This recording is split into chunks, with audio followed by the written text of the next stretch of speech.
listen, as we record this, we probably know that our next coach is going to be Thomas Frank of Brentford. Not been confirmed yet as this being recorded. I'm pretty sure that by the time this recording comes out, the confirmation will have come through. What do we say, Chuma? We'll come back to you in a minute. Just to say, look, this is Common Use Spurs TV, where we talk about everything Tottenham. With me today is Chuma, and we are going to look at all hail the king, eh? Tell me. Long live the king, Yes, sir. Thomas Frank, who has already been nicknamed Frank Spencer, just in case he gets things wrong. Oh, Thomas the tank engine. Thomas the tank engine. Thomas the Tank Engine, Frank Spencer, name it, you got it. Thank you so much for joining Common Use Spurs TV. If this is your first time viewing, welcome to the community. Welcome to the Common Use Spurs Nation. We would love for you to subscribe, like the videos, comment. Let us know what you think about the new appointment or the impending appointment. What do you think he's going to do? What do you think he's going to set up to do? Better than Ange, worse than Ange? Does he deserve it? Has he earned it? Is he going to bring new players? Are players going to leave? What's going to happen in the Frank direction, the Frank era of Tottenham Hotspur Football Club? And if you could click on the notification bell, it lets you get notified when we drop new, interesting content. Thank you very much. Come on, you Spurs TV, as always. Yes. Come on, you Spurs, indeed. Right, Mr. Frank.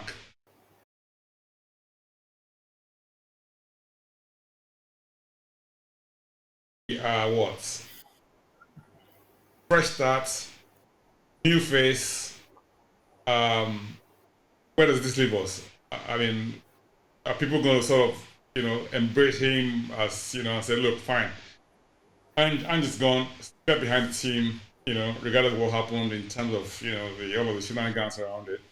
Or is this what you might call a mid-table appointment, or somebody that's going to sort of change the trajectory of the club, or build on what Ange has left us, build on one of view of the cup win and the mentality built around the club, around that cup win and the vibe around it, and sort of kick on from there? Or is it just going to be a question of, in quote, Brentford standard, if you like, mid-table, I call obscurity, for want of a better expression, and of course, people have, started talking, well, not talking anymore, but just saying that, look, he's a different kind of animal from Ange in terms of adaptability, the ability to manage a relatively smaller club in terms of ego, in terms of, the budget that he has to play with or work with. And of course, that given what he's had to do in the past, he's done really, really well by those standards. But are these standards that we want to give to Tottenham? And there's this proviso here that, look, on the one hand, exactly what Ange was being beaten with when he first came into the club, he's never really managed at the top level. And what I mean by top level, I mean either like being an elite manager in maybe in the elite leagues of five, big five, if you want to call it that, England, Germany, Italy, Spain, France, and that sort of thing. But the truth of the matter is that, look, he came and he did the business and won the cup in the best leagues in the in Europe. He won a European trophy. I mean, I don't complicate that. But does Frank have that history behind him? Some will point to Pochettino and say, look, okay, fine. When Pochettino came, we had the same problem. We had the same issue in fact that he hadn't won anything coming to us. It's a good plan of football, but is this Pochettino 2.0 with bigger chance of victory, or is this just a big gamble that may or may not come off? What do you think? Love to hear from you as well, and guys from home. Well, I'll say for me, I think it's really wonderful that you mentioned Pochettino, because I think this story it parallels Pochettino and Redknapp.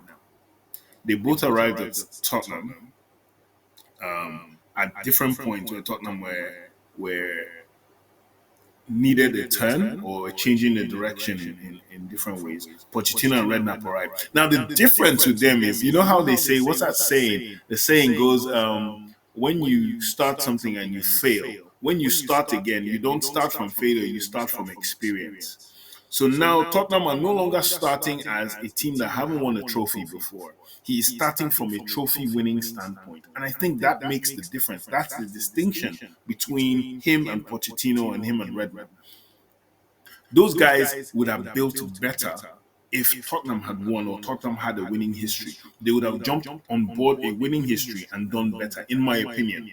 I think Pochettino would have done better if he had succeeded like a three-time FA Cup winning side, or he had a Europa League winning. He could have done more, you know. And I look at Thomas Frank. I think Thomas Frank has earned the right to manage Tottenham. I think he has done really, really well in his career. I first saw him when he was at Brøndby, and then when he was Denmark's under 21 manager. I'd seen stuff he'd done. Didn't really know him that well. But when he became Brentford's manager, taking over from Dean Smith, he came as the assistant and then took over from Dean Smith. So Brentford, for those of our international viewers, it's a club in West London. They're not like a really big name club or anything. It's a real community kind of club, and they're becoming better. They're taken over by a gentleman by the name of Matthew Benham. Matthew Benham, if you know Brighton have Tony Bloom. They used to work together. Tony Bloom had a betting business based on data analytics, so it's like analytic betting. And Matthew Benham used to work for him, was his number two, his mate, his friend, and they had a disagreement, a falling out. Matthew Benham started a rival betting company to Tony Bloom's and also made a fortune, and decided to buy Brentford as Bloom bought Brighton. And the two of them carried data analytics into their football clubs, their respective football clubs. And so in the course of his journey, Matthew Benham bought a club in Denmark, FC Midtjylland. And while Thomas Frank was in Brøndby trying to beat these guys, were winning because this analytic thing had started taking shape. But he noted that this guy at Brøndby was really, really good. So when he bought Brentford and he got Dean Smith, he said, look, there's this guy, there's this coach in Denmark. I want him to be your assistant. And that's how Thomas Frank came over to Brentford. Dean Smith got poached by a bigger club, eventually becoming Aston Villa's manager. And he just promoted from within, which I think Brentford will do again, possibly. I think if they're not going to get Kieran McKenna from Ipswich, if they can't get him or get someone else, I think they'll promote one of Frank's, either his coaches or someone within the club or has history with the club. But back to Thomas Frank, I thought Thomas Frank took the team. I think he had 2 seasons in the championship where you saw the football. They had a certain striker by the name of Ollie Watkins, first of all. Watkins banged the goals, earned the move to Villa, and then they replaced him with a striker who was let go by Newcastle, came to the lower divisions in Peterborough by the name of Ivan Toney. Ivan Toney shot them into the Premier League, and Toney was really, really good. The emergence of Johan Visser, the emergence of Brian Mbeumo, all of these players, by the way, scouted with their analytic approach. And in the championship, and this is just for the Spurs fans who never saw Brentford in the championship, they were very attacking, they were very possession dominant, they were a joy to watch. I love football, hence the reason I watch all these crazy games. So I watched Brentford, I loved their football, and I noted their coach, Thomas Frank, very good guy. And he comes across so well. The same way Ange comes across as a very good man manager. You rarely, if ever, hear any ex-player say anything bad about Thomas Frank. He's a real lovely guy. The media love him as well. He's very frank, pardon the pun, with the way he comes across. He says what he feels. No pun intended. All puns intended. And he also he comes across as a very deep thinker as well. Because I think it's a very I find it very sad that just because of the love of Ange, for the love of Ange, people are trying to put down Thomas Frank. I don't think that is necessary because his work speaks for itself. It's hard to come from the championship, stay in, not only come in, don't get relegated, stay, and then increase your league position. So what do you think? Listen, I think I agree with everything you said about Frank. I mean, listening to him, tactical analysis, how players speak about him and people have about him. I have absolutely no problem at all with him as a human. Um, and neither do I have any opinions as such about his coaching ability. Really, other than the fact that look, he's done well where Brentford are. But the question we always ask is this person take us to the next level, or are we just going to be in what you might call mid-table obscurity of not winning anything? And we don't know because no one knows the future, and the future is not guaranteed. However, you can build you can build based on a history, based on what you know about your team and the direction you want, how much investment you want to put in the team, make those changes happen. More the you know stick used to beat Mr. Kobe was they wanted him to compete on all fronts. Now, are we going to get to that position where we're able to compete on all fronts with the resources that we have? That's the big question. Question also is that okay, we have better players in Tottenham compared to Brentford.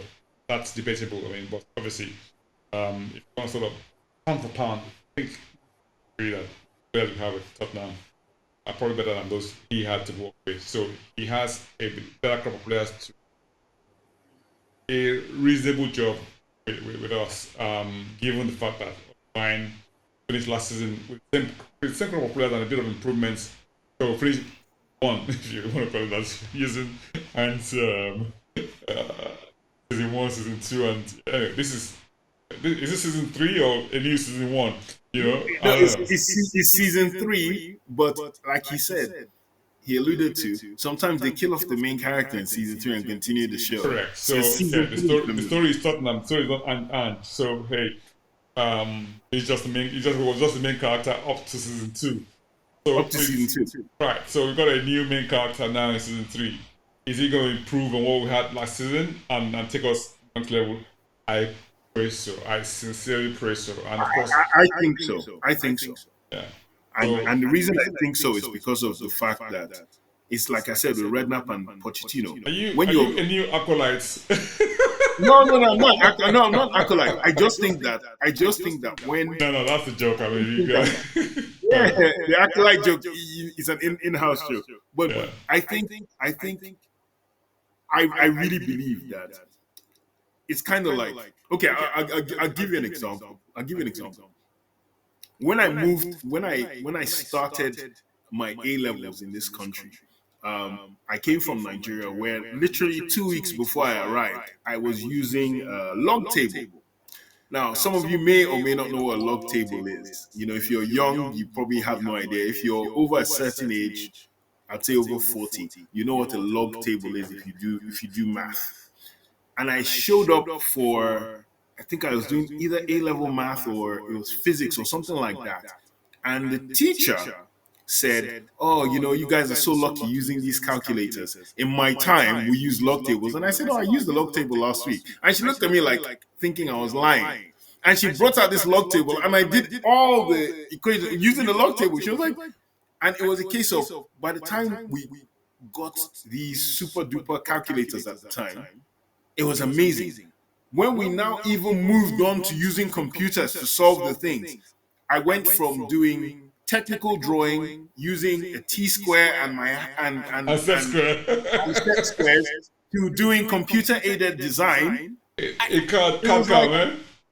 and for whatever reason, most of us that came from the developing nations, I'm talking Africa, Nigeria, Ghana, the Kenyan boys, and then even the ones that came from India and Pakistan, we were the best students because we were dealing with material so much better than where we came from. This guy has taken a bunch of championship players, caliber players. He's improved them by buying Premier League quality to a point players, but he's taking them up to 10th. What do you think is going to happen when this guy is giving a training ground like Hotspur Way to train his players? Every kind of surface you can imagine, every kind of dietitian you can imagine, a medical team, 10x what he's left behind at Brentford. And Brentford have really improved their resources. He also has technically gifted players that he didn't have at stake. And if you remember, if you're someone who followed the transfer rumors, there are 3 or 4 Spurs players that he tried to buy. But unfortunately, the pool of coming to Tottenham was far greater. Archie Gray had done a medical at Brentford before we hijacked it. He couldn't come up with the amount of money Nottingham Forest wanted to get Brennan Johnson. So there are players in there that you look at, and then there's the Scandinavian thing. He likes Scandinavian players. We have Bergvall, we have Kulusevski. You have to look at all the things. This guy is just gritting at it to just get hold of this side and finally express himself. And I'm looking at him going, it's the same thing. Redknapp was coach at West Ham, played beautiful football, but he came to Tottenham and he was like, whoa, this is amazing. Pochettino was at Southampton. Southampton were the probably most improved technical side. He came to Spurs, better. So I look at this guy and I see Spurs, and this is me saying it early, bookmark it. Spurs go back into the top 4, top 5 consideration. The question now becomes, like we said before, which I think is the irony of Ange Postecoglou, is would Ange Postecoglou have been safe if he had only come 5th for a second season without winning anything? Isn't that such a sad indictment of the club that all they really wanted was to get back into, they didn't want the embarrassment of losing matches and being in the lower half, even though it came with a trophy. I thought that was a sad indictment. So for him now, he has the foundation of a winning Spurs squad. I don't believe, knowing Daniel Levy the way I do, and I've posted this in so many different platforms, he's going to pay for Matisse Tel. This is, guys, I'm about to be Chumastradamus here. And he's going to pay for Matisse Tel. He's going to pay for Danso. And Daniel Levy is going to parade them as new signings. He's what about the young Croatian, Boskovic? Oh, yeah. No, I'm coming to that. Okay. And then Donley, Jamie Donley, Lucas Voskovic, Alfie Devine, George Abbott, Phillips. They're all going to come back from loans, and they're almost like new signings, ladies and gentlemen. Manos Solomon, who, if you didn't realize, won the championship. He has a title-winning loanee. He's going to become a new signing. So he's going to look at Thomas Frank like, what do you really want when I've got you all these guys? And guess what? Now they are winners as well. You're not just coming. It's what he did to Pochettino. It's what he did to Mourinho in a roundabout way, where Mourinho came in. He's like, hey, these guys got to a Champions League final, so surely you must do better with them. And we're going to see these things happen. Possibly he would just want to butter him up a bit by going in for Brian Mbeumo. If he can get Mbeumo, I think that would be a great one. We will link this morning with Semenyo, who I am really happy with that link. I think Semenyo is a player, since we played Southampton 2 seasons ago, and Bournemouth 2 seasons ago. Sorry. I thought this boy, he's improved season upon season. He's a very good player. He gets that guy. And yeah, we see what happens. I think I said it on the group. I think Bentancur is going to get better because he's not going to be asked to be fluid and moving forward and all. Even if Bissouma stays, I think the same thing. I think this guy's midfield, they are just holding guys. They are very good at holding, very good at keeping things secure. His fullbacks don't go forward until the wingers come in. So I think stability-wise, like I said, his main mission is to stop Spurs conceding as much as they do. The attacking has already been sorted for him. Spurs can score goals. So those names that we mentioned in terms of saying essentially Levy to France as say, look, these are new signings or these are new people that you can sort of work with. How's that going to work? Are we going to have a new left back, or are we still going to have Porro and what's the word? Jet Spence? Jet Spence sharing the role of left back and right back with those three. Oh, we're going to have one somebody else in that position. I don't see any of those loanees coming back filling any of those roles. With the young centre backs, we've got 2, Phillips and the Boskovic guy. Okay, complementing Danso and Radu Dragusin. So are we going to keep Dragusin, or are we going to let Dragusin go, or bring in the young guy alongside? Because the expectation is that Romero will leave. and potentially that Van der Ven will remain. But that would mean Van der Ven partnering with one of the younger guys or with Danso. Don't know how that's going to work. Danso being the starting guy and maybe the young guys being like apprentices or rookies working behind the scenes and watching them and getting experience training with the first team squad and obviously getting top games and stuff like that. So build them up there, build their confidence. Now, central midfield, there's been loads of speculation about are we going to keep Bissouma or are we going to keep Bentancur, Madison, is going to remain or what are we going to do? I know Chelsea almost like a dead set. I mean, going to remain there, but there's still question marks around those three if you that. Of course, on the front side, I mean, you have he's going to probably keep Matistel. Mano Solomon, where is he going to play? Is he going to play on the same side as Son now? And there's a rumor that Son might actually leave as well. And someone said, "Oh, this might become like the Kane problem, if you want to call it that." When Harry Kane left first season that Ange arrived. Yeah. Ange arrived, and obviously if Son leaves now, will it be as significant a loss as Harry Kane was, or just something not as big? All these sort of questions are things that we need to sort of think that we will need addressing on that Thomas Frank. I mean, what do you say? Well, if I break down your thing, let me go defense, midfield, attack. Because goalkeeper is I think is sorted in terms of Vicario and Kinski. I think both of them are sorted. He's good 1 and 2, and then possibly one of the younger kids, the guy who was on loan at Leighton Orient. He probably comes in as a third keeper now, Josh Keeley, if they don't loan him out again. Defensively, I predicted that Christian Romero was going to go.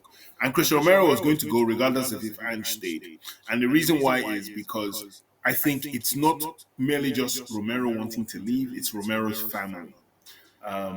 As good as London is as a city, it's not Spain. It's not Italy. There's something about those countries and how South Americans enjoy themselves, adapt themselves to those countries as opposed to England. England for them doesn't do it for them. Most Argentine players, most Brazilian players also get the most coverage in their homeland when they play for Barcelona and Real Madrid or Atletico Madrid. Juventus, Milan, Inter, they get more coverage back home. So to them, it's better. It's always been their way. The only way to keep them is if you're the biggest club in England and you're giving them lots of money. But in the end, they will still want to go there. Case in point, Bernardo Silva has been trying to get out of Man City for years. For years, he wants to leave. And where does he want to go? He wants to go to Spain. He wants to go to Spain. And this is just a fact of life. And with Spurs not doing well, you could see the moves being made by Christian Romero. His team are now going to capitalize on Ange Postecoglou being let go by saying our guy would have stayed on if he kept Ange. I think that's a smoke screen. I don't blame him for wanting to leave. I don't blame him for wanting to, appease his family. But I think it would be a really low thing to use the Ange thing as the only reason why. Also, he's one of the only players that hasn't come out to thank Ange on Twitter. So make of that what you will. So defensively, I think he's gone. I think Danto will be paraded as his replacement. The foresight of the board, that they saw this coming, so they got Danto early. And Danto is a really good player. Regarding Radu Dragusin, I see him leaving because Thomas Frank likes his centre backs to be comfortable on the ball. It's not Ange comfortable, but still you have to bring that ball out. And I think Radu Dragusin fails in that department. And if you can get better, and we've been linked to Brentford's Nathan Collins, a name that a lot of Spurs fans will go, who? But Nathan Collins is a very solid Premier League tested centre back. First came to prominence when he was playing for Burnley. Spurs were linked with him before he left Burnley to Wolves to Brentford. And he's a really solid guy. And I think that move is hinged on what happens with Romero. If Romero goes, Spurs bid for Collins, it won't cost them as much as Romero going as well would only probably net Spurs in the region of 60 to 70 million pounds or euros, depending on which one, which is seems low, but his contract is running down. So you've got that going. Would we get another left back? Well, the news that Ben Davies has signed a year's extension, I think, and the fact that in this system of Thomas Frank, or in Thomas Frank's system, the left backs and the right backs do not invert. They do not become number 10s. They actually do the job, which, or what, how's that advert go? It does what it says on the tin. So it does what it says on the tin. They are left backs and right backs. At best, they come into midfield to help the central midfield player. And Ben Davies can do this. So it's sad for some Spurs fans. For me, I'm a Ben Davies fan. Also, Ben Davies is being looked at by Wrexham. Wrexham want to make him their big name Premiership guy to give them that extra boost to push them to the Premier League. So it depends on what happens. That him signing a new contract is like Levy we get some money for Levy gets a fee. That's a smart move, young. If you ask me, but hey, I think so Levy gets a fee. Everyone's happy. I mean, Spurs can hopefully use that to acquire a new left back, in quotes, right? Now, who would we go for in the current crop of people that are out there? I mean, Man City have just finished a deal for Al-Nui from City, from Wolves, right? I think he's a good player. I'm not sure if he's going to fit into Thomas Frank's system, but hey, yeah. So what are the options we've got out there for that position from our perspective? For Spurs' perspective, do you know what's interesting? I haven't looked at left backs out there. I think if the links with Paratici are true, that he's coming back, I think in Italy there are one or two guys that he can get. There's a Juventus player, Andrea Cambiaso. He scored yesterday for Italy as well in their game. He's a left back. He wants to leave. I think it's something. I don't think we're probably going to find a left back in the country. I think it's going to be someone from abroad. If they're going to find anybody, if they're not going to promote from within, because you see, the thing about Thomas Frank, I think that's interesting is he is a believer in youth. He is a believer in going and getting young players from your junior teams as well, and you never know if there's someone there that could catch his fancy as well. But in terms of left back, I haven't really thought about us getting. I thought rather that he wanted Archie as a right back. So I think, and then the fact that his right backs don't invert into midfield, Archie will be perfect for him. Archie will go back to being right back. And if you have Porro, Archie you have Jed, and you have Destiny. That sorts his problem. That might be the solution. That's my thinking. That's my thinking. And then in the midfield, I put down today that I think he will go for. Once again, the Paratici links. There's a player who used to play for Villa. I don't know if you remember him. He moved to Juventus and he hasn't had a good time of it at all. Douglas Luiz. Plus, Douglas Luiz has broken up with his madam, so he'll be looking for the first flight out of Italy to escape from all that, relationship woes. So Douglas Luiz is one. There's two Danish players that I think Spurs will be interested in. One plays for, I think it's Bologna or Genoa, called Morten Frendrup. Very good midfield player. I've been watching him for the last couple of years. He's really, really good. Plays in Serie A. Very good guy. And then you have Morten Hjulman. I'm probably butchering his name, but he plays for Sporting Lisbon. Blonde guy. United are looking at him as well. But I think the draw of Thomas Frank being a Danish coach most of these guys in the under 21s as well. And then Champions League football, which, thank you, Ange. Champions League football is such a huge draw now as well, because you look at certain players, they want to test themselves against the best. So that's a huge thing. So I think midfield-wise, if he's going to make a signing, it's going to be Douglas Luiz, Frendrup, or Hjulman. One of these three guys, I think, will probably end up at Tottenham. That's just my belief. And then he has Bentancur, who I think will improve playing in a 2 where he doesn't have to do all this stuff. And Bergval, I think, is going to break out even more.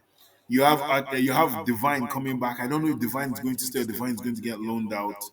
But I'll look at Divine as well. Donley, I think Madison. People think I think he plays a 4-2-3-1, or he's played that at Brentford this last season. And in that young lad for Denmark, his name skips my mind now. The creative boy. We looked at him as well. He had so much freedom to make these passes into their wingers coming in that I think Madison will thrive. Donny will thrive. Kulusevski, if he's played there, will thrive. But I think Kulusevski will play wide because his wide players, unlike Ange keeps them out wide. Pep Guardiola keeps them out wide. Thomas Frank is the opposite. Thomas Frank lets them run inside to score. Hence, Wissa was scoring those goals. Mbeumo was scoring those goals as well. So if Mbeumo is the one player, I think if he gets him, is going to be between Mbeumo and Kulusevski. And on the other side, Tell can play that because Tell wouldn't be required to cross the ball. His job is to come in and score.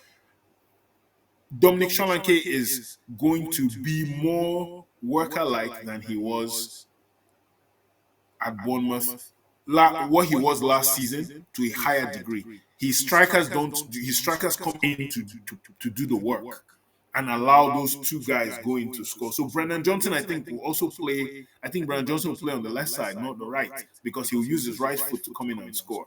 So I think that's what's probably going to happen. So Odebear, Brendan Johnson, Tell, Kulusevski, Son if he stays, But if a good friend of mine works in the Middle East, and he was telling me how much they love Son, how much like when they've done those Middle Eastern Asian Cups, how they follow him like he's a demigod, and how if Salah isn't coming, if Vinicius Junior isn't coming, if now Bruno Fernandes isn't coming, they are coming for Son because Son will boost their league to no end in Asia.